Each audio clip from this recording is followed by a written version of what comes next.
In today's video, we're going to talk about how to fix Telegram OTP problem. So the answer is easy. Just go to the settings and then scroll down to the apps section and then go to the search and search Telegram and then go to the storage, and here you will find this clear cache option. Click on it.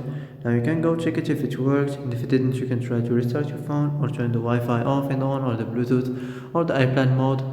Also, you can try to clear data, but be careful. If you clear data, all the Telegram data will be deleted. This includes all files, the settings, the accounts, the databases, etc. So be careful if you want to clear your data.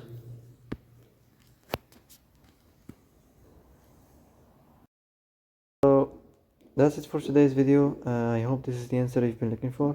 If you like this video, don't forget to like and subscribe, and see you in the next video.